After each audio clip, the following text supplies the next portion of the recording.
Yet another Frieda book. Let's see how it stacks up.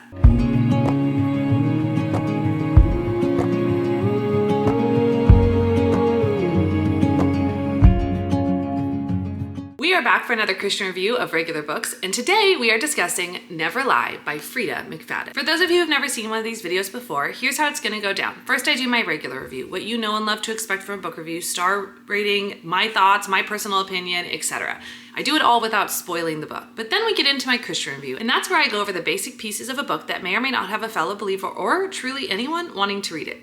I give more caveats and any more information you may need about these reviews at the video that's pinned at the top of the playlist, or you should be able to click here somewhere. However, if you are still here, let's go ahead and head into my regular review. Never Lie by Frieda McFadden is widely touted as one of her best books. Now, Frieda knows how to write a lot of books. She writes 2 to 3 books a year, okay? So she is flying them off the shelves. And I love her quick, fast-paced, super easy to read thrillers. I think that they are almost always bingeable. I think they are interesting and they keep me engaged. Where I struggled with this book that was different than what I think a lot of people experienced was this is a book I had read after I had read a lot of other thrillers. And for me, it reminded me of 2 books that I had recently read before reading this one of which was her own book. And so because of that, I was actually able to guess a majority of the ending by 10% into the book. I knew exactly where we were going. I just didn't know quite how she was gonna get us there. However, nothing felt that surprising. That's probably not a Frieda thing overall. It's probably a me thing. However, I do think that if you are someone who reads a lot of thrillers, it may be very reminiscent to some other thrillers for you as well. It's basically about a couple who ends up getting a home and then they find this therapist's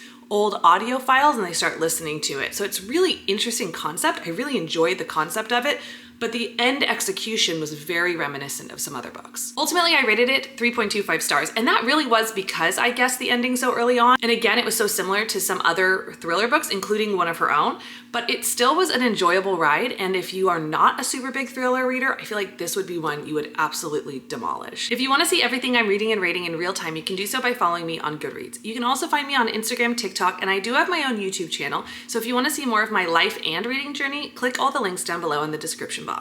Now let's go ahead and get into my Christian review. The first category I always love to touch on because it's popular is smut or spice. And no, there is none. Honestly, all Frieda books are fade to black or very, very minor scenes, and this one was no exception. I absolutely love that about Frieda because we can just enjoy the book. The second category is explicit language, and again, there's none, which is also a Frieda signature. She doesn't really include explicit language in any of her books. And the third category is violence and gore. And while most Frieda books are not super gory, this one definitely is like that one notch up from her gore. I wouldn't say it's like extremely gory, but there's definitely a few scenes here and there that are more descriptive than some of her other books. So if you're sensitive towards that or don't want to read that, it's just something good to know. I think this book is great for anyone aged 16 and up. I think that's probably the best for like where they're at, the topics, the storyline, etc. Before you go, please don't forget to like, subscribe, and hit the bell so you can stay up to date on all of our Christian reviews of regular books, plus me and my mom's podcast, The Journey We Share.